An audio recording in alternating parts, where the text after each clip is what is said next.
I hate the moon. I am afraid of it.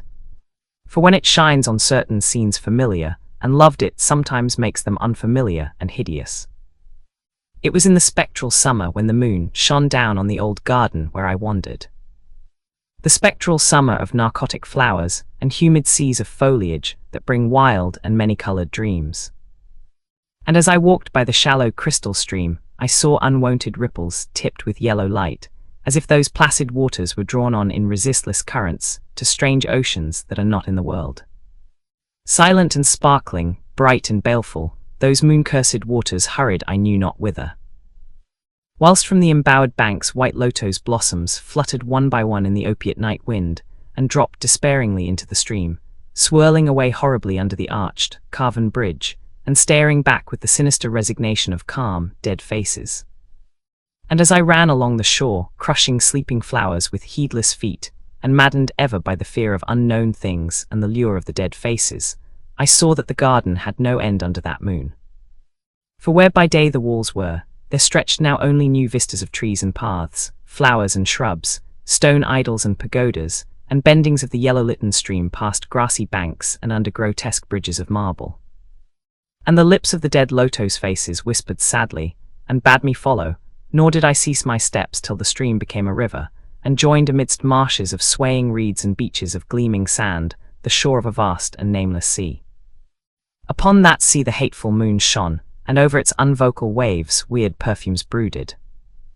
And as I saw therein the lotos faces vanish, I longed for nets that I might capture them, and learn from them the secrets which the moon had brought upon the night. But when the moon went over to the west, and the still tide ebbed from the sullen shore, I saw in that light old spires that the waves almost uncovered, and white columns gay with festoons of green seaweed. And knowing that to this sunken place all the dead had come, I trembled and did not wish again to speak with the lotos faces.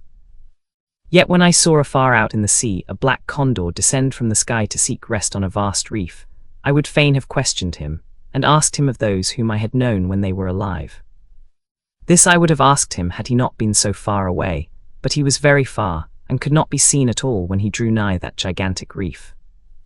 So I watched the tide go out under that sinking moon, and saw gleaming the spires, the towers, and the roofs of that dead, dripping city. And as I watched, my nostrils tried to close against the perfume-conquering stench of the world's dead. For truly, in this unplaced and forgotten spot, had all the flesh of the churchyards gathered for puffy sea worms to gnaw and glut upon. Over those horrors the evil moon now hung very low, but the puffy worms of the sea need no moon to feed by.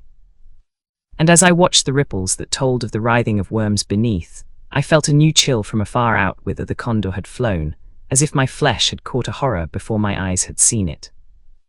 Nor had my flesh trembled without cause, for when I raised my eyes I saw that the waters had ebbed very low, showing much of the vast reef whose rim I had seen before. And when I saw that this reef was but the black basalt crown of a shocking icon, whose monstrous forehead now shone in the dim moonlight, and whose vile hooves must pour the hellish ooze miles below, I shrieked and shrieked lest the hidden face rise above the waters, and lest the hidden eyes look at me after the slinking away of that leering and treacherous yellow moon. And to escape this relentless thing, I plunged gladly and unhesitatingly into the stinking shallows, where amidst weedy walls and sunken streets fat sea worms feast upon the world's dead.